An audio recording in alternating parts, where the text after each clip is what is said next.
Ayan, para po sa atin ang mga music team. Ayan. Welcome back po sa ating ayan, Gospel Shake Worship. Ayan. Nag-enjoy po ba tayo sa presensya ng ating Panginoon? And I believe na maraming na-restore. Amen. Maraming gumaling. Amen. Maraming na-enlighten. Amen. Kaya papuri sa ating Panginoon. Palakpakan natin muli ang ating Panginoon. Hallelujah! Thank you, Jesus. Ngayon, ang ating pangalawang lecture, mga kapatid, is para po sa mga ginagamit ng Diyos sa gawain niya. Amen? Ito, magbibigay tayo ng mga papaalala natin sa bawat isa. Kasi baka nakakalimutan na natin. Kasi usually, tayo madaling makalimot. Amen? Kaya huwag kayong magsasawa sa akin. Kung patuloy ko kayong pinapaalalahanan. Kasi alam nyo, pag may mga sinusunod kasi tayo mga kapatid, doon natin na-prove sa ating sarili na tayo ay disipulo ng Diyos. Let us pray. Thank you, Lord, for your word again, Panginoon, sa aming kalagitnaan. Salamat, Lord, sa power, manifestation, ministering of your word which I never want to continue. Lord, ikaw po ang itaas at mag-glorify. Continue to use my lips, Lord, to be a vessel of your word. In Jesus' name. Amen. Handa na po ba kasi kanina may mga nagsasalita pa. Mahalaga po itong pangalawang lecture po natin. Amen? Kasi, nakikita niyo naman ang ating pag-uusapan ngayon, papaalala sa atin yung mga standards, mga guidelines, and tips for a better platform presence and appointment to others as ministers of the gospel of Christ. Kasi, di ba tayo minsan, basta may ability lang, gagamitin na natin basta-basta. Di ba? Diretso na lang natin sila gagamitin. Pero, nung napunta ako dito sa church ng Win dito kay Pastor Alan, at first, nung sinabi sa akin about standard, ang reflect sa akin, ano yung standard? Kasi never kong na-experience sa Pilipinas. I was born here for how many years sa Pilipinas, hindi ko naririnig ang word na standard sa church. But, napagtanto ko, mga kapatid, ng standard pala mga kapatid, pag sumusunod tayo, ikaw mismo, mapuprove mo sa sarili mo ang obedience natin sa ating Panginoon. Without standard, hindi natin mapapatunayan na tayo ay submissive kay Lord, obedience kay Lord, kasi wala naman si Lord dito. Hindi naman natin nakikita. The presence of God is here. Amen? Siya ang center. Siya ang ating, yung judge dito. Siya yung nasa front natin, nasa trono, ang ating Panginoon. He's here with us because God is with us. Kaya lang, ang kagandahan sa standard ng kapatid, like what I said, it could benefit yung mga committed na ministers of Christ. Bakit like what I said? Ikaw mismo ang makakasuri sa sarili. Hindi ba tama? Nasusuri mo sa sarili mo, ano ba yung check mo sa sarili mo na sa aking pagsunod, yung ginagawa natin pagsunod sa mga standard, ibig sabihin, sinusunod natin ito for the Lord. So it proves and it shows your obedience to God. Amen? Kaya ito po yung ating pag-aaralan natin. Madali lang naman ito mga kapatid. Ayan, these are standards of our church, di ba? Alam ka ito naman taga Jerusalem. I think sa number of churches din, di ba? Sa therapy, lagi nagtatanong ang leader nila about the standards. Very important kasi talaga. Kasi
pursue it.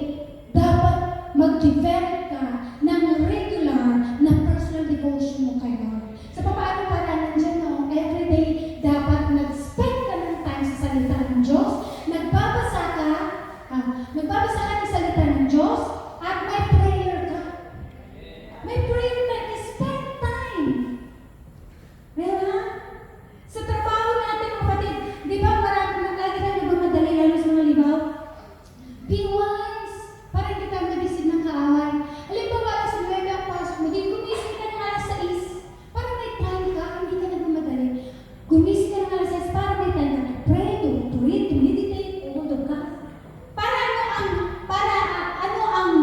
Ang magiging result nito, para pagdating ng Sabado, spiritually prepared ka. Hindi yung parang, alam mo yung aligaga ang ating spirit. Amen? Amen po ba? Kaya yun na, regular personal devotion develop. Sino walang ibang makakapag-develop dito, ikaw lang. Wala din ibang makakakita sa'yo. Si Jesus lang din. Pero nagmamanifest yan sa pamumuhay mo.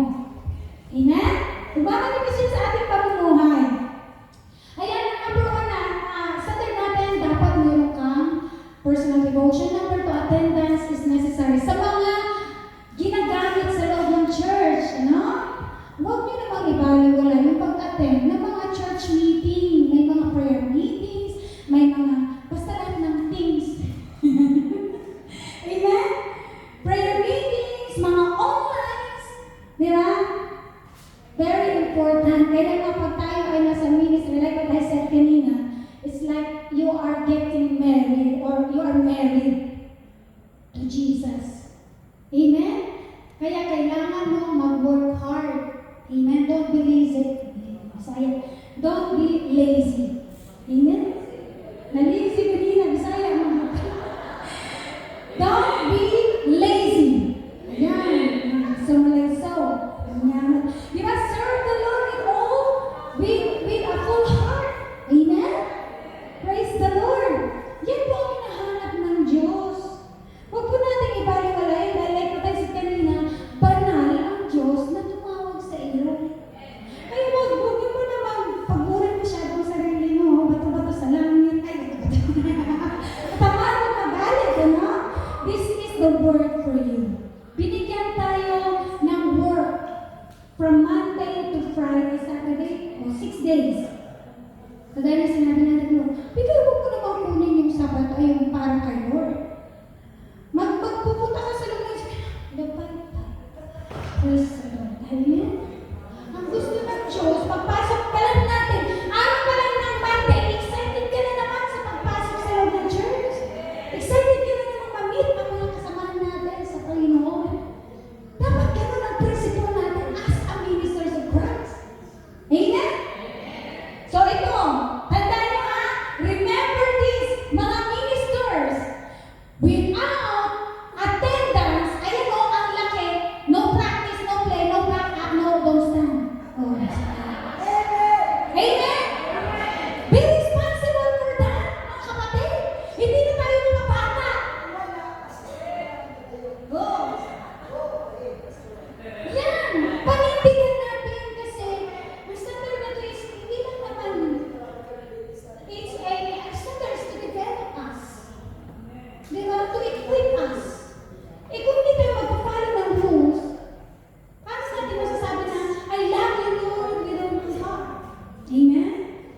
So like what I said, attendance is necessary, lalo na sa mga, may mga practice, diba? May mga practice tayo.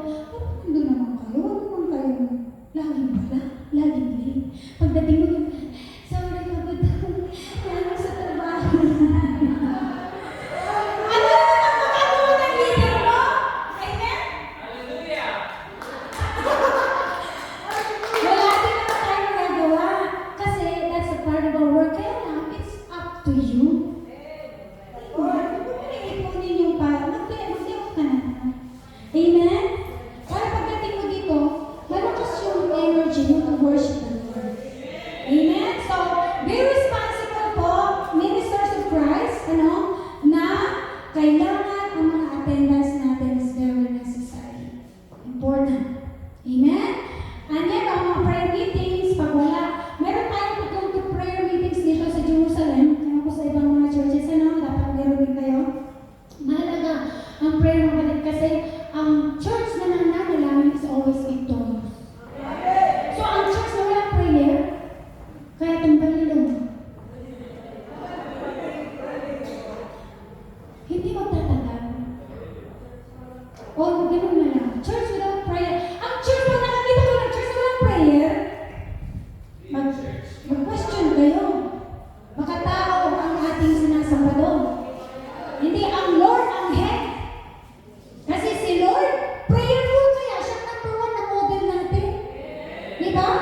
Pumupunta pa siya sa bundok para lang manalangin.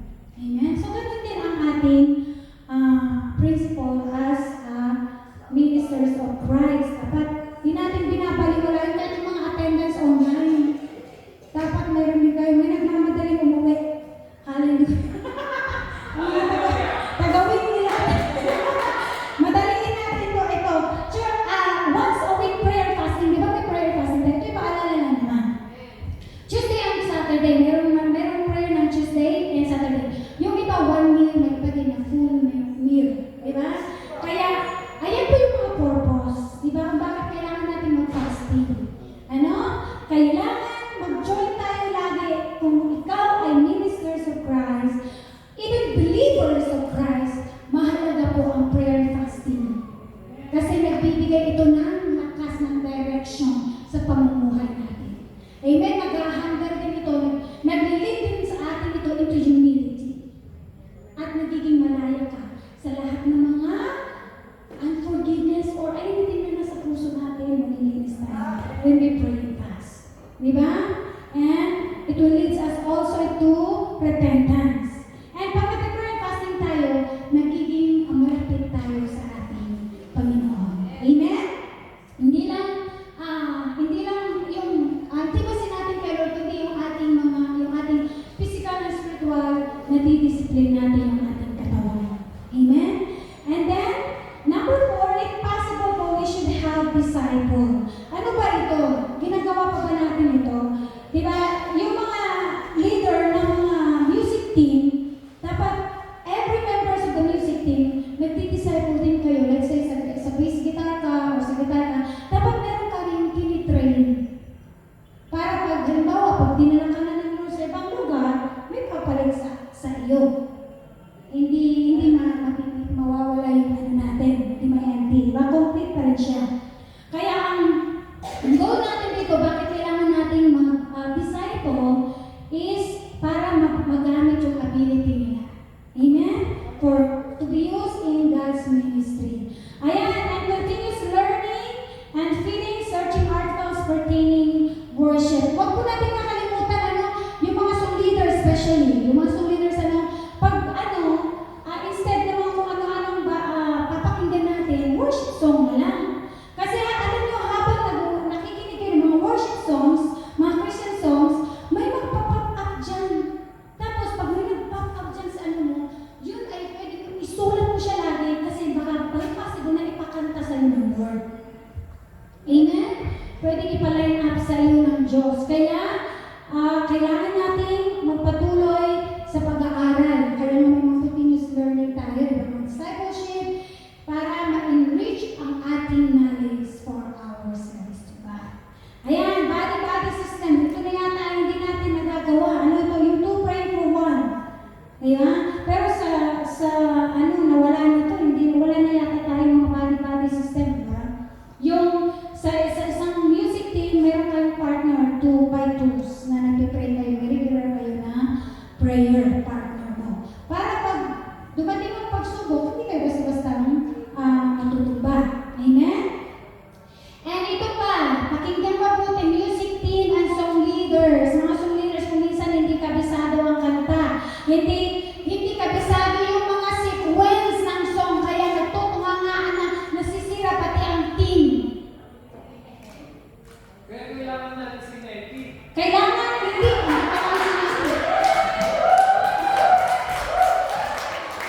Amen? Sa'yo yung may mga bagong members sa mga music team, kailangan turuan nila sila na ito ang sequence. Kasi, dito kasi may train kasi dito, natitrain kasi dito, alam mo mga kapatid, kasi may time limit. Diba? Kaya ang kanta, kapag halimbawa ang kanta nyo ay may verse, may chorus, and second verse, ibig sabihin nyo mga kapatid, 2 beses nyo lang yung kantahin. And then sa chorus na kayo babalik, huwag na naman kayo bumalik, nakatatlo na, kaapat na, balik na. Wala na, hindi nyo na nakikita mo tao, hindi na nagre-response. Kasi, uulit-ulit yung kinakanta natin. Dapat excited sila. Mapipili lang. Ay, sayang, kumanta. Amen? Ganun, kaya kailangan, alamin natin mabuti. Kasi nasa gitna, may mga sign na nga,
be faithful in your tithing. I'm so grateful to the Lord. Alam niyo yung ipinagmamalaki ko ang kabutihan ng Diyos sa mga buhay ng mga music team sa Jerusalem. Dahil they truly give their heart to Jesus, including their finances. Amen? Palamakan natin ang ating Panginoon. Di ba? Ang sarap kasi magpuri mga kapatid pag naibigay natin ang buhay natin kay Lord, pati bulsa. Alam mo bakit number one kasi yung nakaawa na nag-hinder sa ating paglago, sa ating commitment, ang bulsa, akin kaya to Lord. Iyabang natin 90% na lang sa atin, 10 lang kay Lord. Amen? So we need in response to God's love, hindi naman sa atin. Hindi dahil sa iyong ginagawa, hindi dahil mabuti ka, magaling ka. Ano yun, yung anointed ka, di ka naman nagbibigay, di ka naman si Lord natin kung di ka. Diba? Kasi Lord Father. Diba? Walang pagalingan dito. Basta may isurrender mo, i-commit mo kay Lord ang buhay mo, that's it, and let the Lord do His part. Amen? So don't forget to give your thanks to the Lord. Amen? Kaya kung musicians ka, nasa music team ka, please, kakahiya kay Lord. Kahit walang nakakakita. Amen? Walang nakakakita. Kasi personal yun eh. It's you and God. And number one, isipin natin, ang pagbibigay natin kay Lord, we acknowledging God. It's not because we want blessing. It's not because we want anointing. Anointed ka na since you received the power of the Holy Spirit. You're already anointed. Pero lang how you maintain it. Diba? Kaya ang number one reason dapat natin why we give our tithes and offering faithfully to the Lord. Because everything that we have, our life, our breath, our strength is came from Him. We acknowledge Him that He is the source of everything.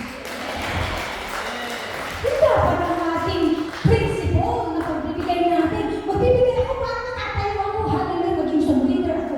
That's not a good motive. Pag ginawa mo, huwag ka na mag-start. Kasi marireveal. Hindi ba pwede magsinungaling sa Holy Spirit? Amen? O ito naman, for enlightenment sa mga ministers.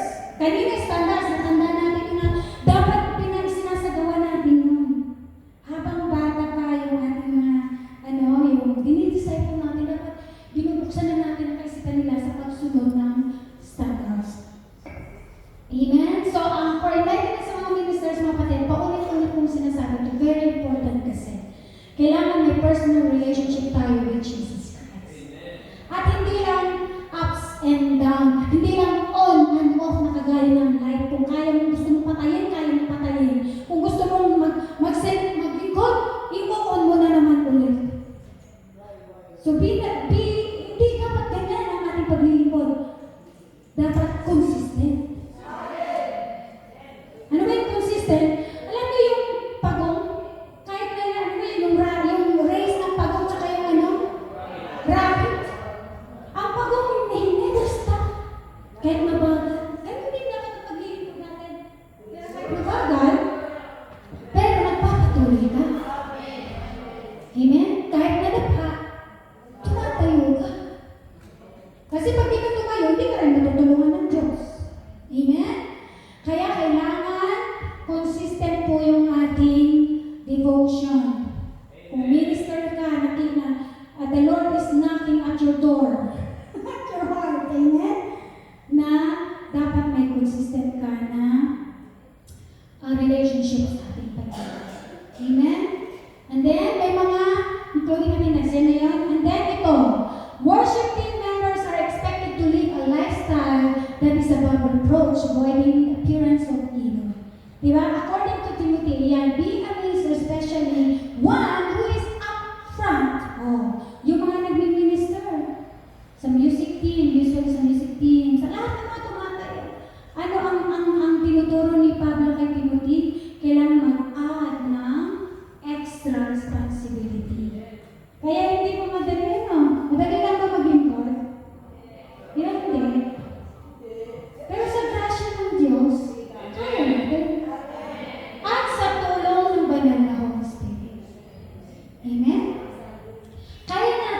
Kaya kailangan talaga na kailangan mag-add ng extra responsibility. Kaya nung sinabi na, pag hindi ka na nakapag-practice, so huwag ka lang tumayo, para hindi ka na mapagsabihin, ayaw pa naman nagsasabi. O hindi ka nakapag-practice, so umupo ka muna sis. Ha? Kasi gusto ko, maging responsible kayo. Sa mga maliliit na bagay, maging responsible tayo. Amen? Dahil ang gusto ng Diyos, ang desire ng Diyos, ng mga worship team members, living victorious Christian life. Na hindi lang sa loob ng church, sa ibang, sa outside the church, ay makikita din tayo. Amen?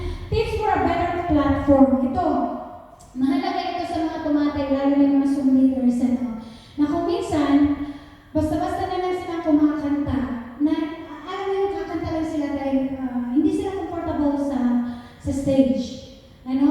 Kaya kailangan, ang worship leaders ay dapat, very expressive siya. Expressing our thankfulness and all to the Lord. Diba? Dahil tinawag tayo ay maging, kaya nga tinawag kang song leader. Dahil nga dapat ikaw mismo nakikitaan na ikaw ang unang nag-worship. Amen? Kaya singers and musicians must be comfortable on stage and expressive in their praise and worship before God. Amen? So yun po ang ito po ang ating mga tips, mga kapatid. Dapat, number 1, expressive ka. Dapat hindi ka, yung aligaga. Kaya sinasabi ko kanina, you need to know the songs. Amen? And this is the attitude of the song leaders, or worship leaders, or anyone na tumatayo. Remember that God flows His presence on you. Tandaan mo yan and you are leading people to the holy throne of God. Yan yung iyong trabaho. Kaya kailangan, pag tayo mo dito, nakadepend ka sa Holy Spirit kung anong gagawin niya. As long that you know what you are doing. Dapat alam mo yung kanta mo, paano magsimula, paano ka mag-end. Pinapractice mo na yun during the week. And remember, when we start praise and worship the Lord, alam niyo ba na tayo ang nag-offer kay Lord? Tayo ang nag-minister kay Lord. Paano pag hindi siya mag-delight, masiyahan? Diba, the Word of God, ngayon, ang Word ng Panginoon ay nag-minister sa atin. Diba, pero sa praise and worship, tayo yung nag-aalay kay Lord. Amen? Ikaw yung nag-aabot, ikaw ang naglalapit sa sarili mo sa ating Panginoon. Kaya dapat, mga kapatid, ay aware tayo sa presence ng Lord. Amen? Ito naman, kaya dapat, attitude while leading worship song, you must be sensitive of the work of the Holy Spirit. Amen? Ito, pakinggan yung mabuti ito. Marami kong nakikita mga song leaders na nakapilit on the whole time.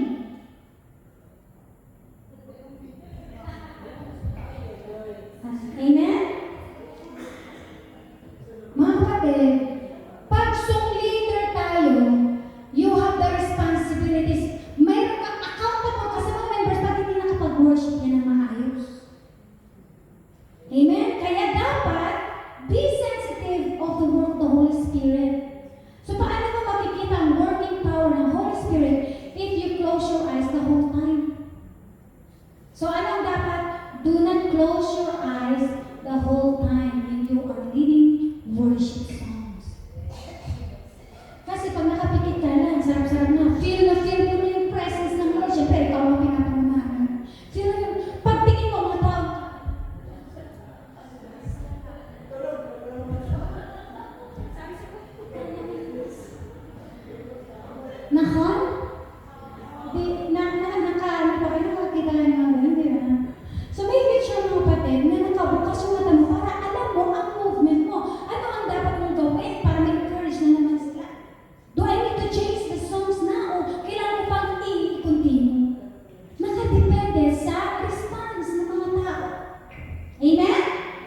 is manifestation of the Holy Spirit. Kaya huwag mo isarado the whole time natapos na ng kanta mo, naka-close ang mata natin. So leaders, amen? Amen po ba? And ito pa, kailangan naka-engage tayo. Paano pa natin i-show daw natin yung example how to express worship. Diba? Kaya kung nagpipraise naman tayo, wala yung ganun-ganun. Kumakanta ka na parang wala. Nakapansin ka lang ganun, kumakanta na parang wala sa isip.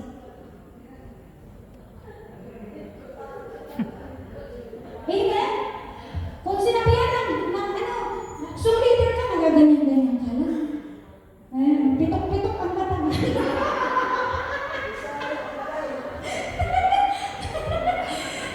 Sa Tagalog yun, blit-blit lang ang mata. Kurap lang, gano'n. Kung minsan nakatutok pa doon, anong tinitingnan doon? Anong tinitingnan niya doon? Kumakanta. Diba? Hindi siya nice attitude. Ang tinuturo sa atin, if you are a song leader, kailangan makita sa'yo the way you worship God. Para pag nakita nila sa'yo, susunod sila. Amen? Amen po ba? May natuturo po mga song leaders? Pakita nyo yan ha? Pakita nyo kay Lord. Amen? And next, malap na. Attitude while leading worship is you need to be sincere also. Worship from your heart. Kaya mas gusto ko na memorize natin ang kanta. Bakit? Kasi ninanamnam mo yung lyrics of the song.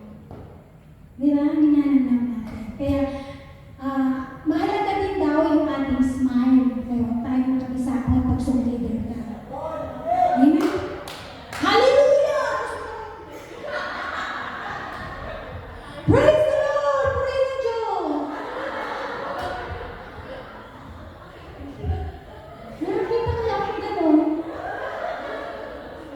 Alam mo, nakakita ako ng gano'n. Sabi ko, hallelujah. Kailangan, kahit bunyi-bunyi yung ating ngipin, smile. Kahit kita yung gigis.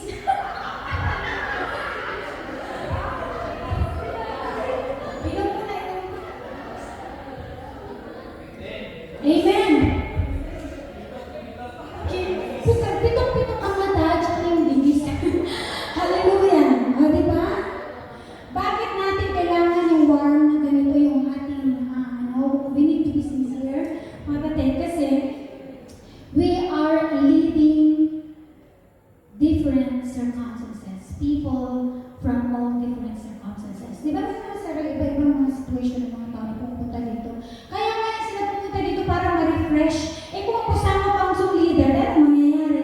Kung ang kapaguran ng song leader ay nakikita, ano mangyayari? Amen? Kaya dapat, lagi tayong refresh, laging, recharge, amen? Energetic. Amen? Kaya ito pa sa mga song leader about choosing songs. First, kailangan yung pinag-prayer. I believe na ginagawa niyo naman to. Amen? Tapos, dito sa Jerusalem, tinuturuan kami na to connect our songs to the theme, kung ano yung word or mensahe ng Diyos. Binibigay yan sa atin ng pastor in advance para ma-remind yung mga song leaders. And then, choose a song, song leaders, choose a song that you are comfortable with. Huwag tayong mag-line up na first time lang narinig dahil sabi mo, ay maganda to Lord, maganda. Ila-line up ko na agad. Di ba?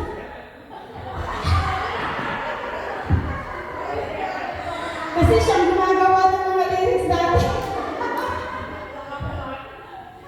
O, di ba?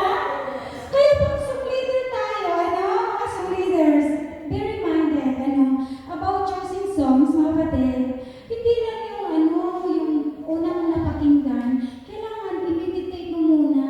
Tapos comfortable kang kantahin, dahil maganda siya, revival na songs. Pagdating sa'yo, hindi revival. Kasi pag sa YouTube, very alive, di ba? Very alive, pag nasa YouTube, pagdating sa'yo, bakit parang iba? Di ba?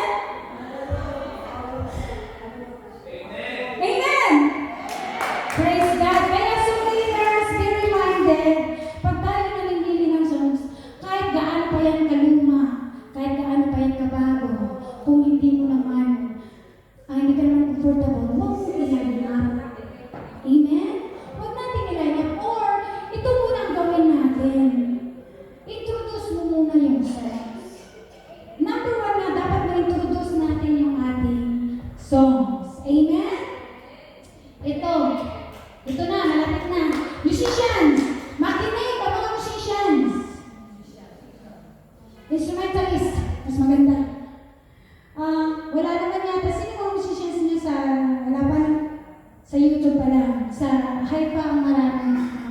So, sa mga instrumentalists, make it sure na to stay engaged in worship. Napapansin ko to. Bakit ko nasa-share ito? Napansin ko to sa loob ng church natin. Kaya, mas maganda na may mga nakikita tayo para ma-improve. Ano. So, ito, being reminded mga kapatid, musicians, practice natin ahead of time and memorize your music so you don't have to focus on your instrument the whole time. Papansin nyo yung instrumentalist na dapat huwag tayo lagi nakatutok doon sa ating paper. Na itong chords natin. Ano? Dapat kumakanta din tayo habang nag-play. Or pwede mo namang iiwan saglit. Hindi lang lahat kayo sabay-sabay. Ito rin ang paalala ko lagi sa mga musicians natin dito na huwag tayong mag-focus. Wala naman siyang microphone. Hindi siya dinig. Amen? Pwede natin iwan. Yung ating if you feel the presence of God, so just, at saka kung minsan pag feel natin ang presence ng Lord, nagmamanifest ating instrument. Di ba? Nagmamanifest yan. Mararamdaman mo ang presence ng Lord. Kaya, bakit kailangan yung kumanta? Dahil ito, seeing a musician singing from their hearts can help people worship. Yan yung result, bakit kailangan mo sumayaw at kumanta din. Ito, kailangan nyo mag-move around your area. Kung asan lang kayo nakatayo, doon na lang kayo. Diba? So use your space to the fullest. For conclusion na, hallelujah. Ito mahalaga itong points of thunder po natin. So naintindihan niyo po yung ating mga standards, so mga tips po natin.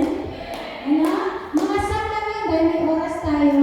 Kaya pag may mga time tayo, pag pumunta kami sa ibang church, so we will continue about teaching about the tips and yung mga standards or mga guidelines about ministers of Christ. So yung ating ginagawa sa ating Panginoon. So ito po, continue po tayo sa conclusion. Ministers, mga kapatid, kailangan tandaan natin that you are the number one target of the enemy. Amen? Dahil tayo yung ginagamit. Alam niyo ba kung bakit number one kayong target ng enemy? Kasi kinuha mo yung trono niya. Amen? Baka hindi niyo pa alam, ha? Sasabihin ko ba? Alam na natin, di ba? Kinuha natin ang trono niya. Di ba? Kaya ikaw ang number one target niya. Ayaw niyang may makakuha ng kanyang place. Kaya, ang ginagamit niya yung mga misunderstandings, di ba? Yung mga emotions natin, mga offense, yan yung mga ginagamit ni Satan para tayo ay patalsikin sa pwesto. O, papayag ba kayo doon? Of course na. Amen? So, then we are a team working together, di ba? So, ang goal natin dito mga kapatid, as a ministers, is to lead the church to worship God as well. Amen? And some leaders, ito number one na napapansin ko kung minsan nandito ka na sa taas, you are already living na, nag-take off ka na, at then bumalusok ulit because of your song. We need to be careful. Music team, kahit ang instrument kasama dito, nag-ascending ka na, biglang, bumalusok. Nahahadlangan natin ang pagkilos ng presence ng Lord. Kaya, ang songs natin, it must be ascending. Bakit mayroon tayong worship, mic enthroning? Kasi worship yung si Lord, hinahaya natin na si Lord ang kumilos sa atin. When you praise, nag-offer tayo kay Lord. And then worship, hinahayaan natin si Lord. We humbling ourselves to the Lord. Hinahayaan natin siya kumilos. Yun yung mga ng worship. Ang enthroning, mga kapatid, ascending na siya that we are lifting the name of Jesus. Ganun ang sequence ng song natin. Hindi pwedeng sa worship, nagtataas ka na din, bigla kang nag-worship. Diba? Napapansin yung mga worship leaders, diba? Diba sinasabihan ko kayo kung minsan na ganito, in-order natin ang kanilang line-up. Kaya mga leader ng music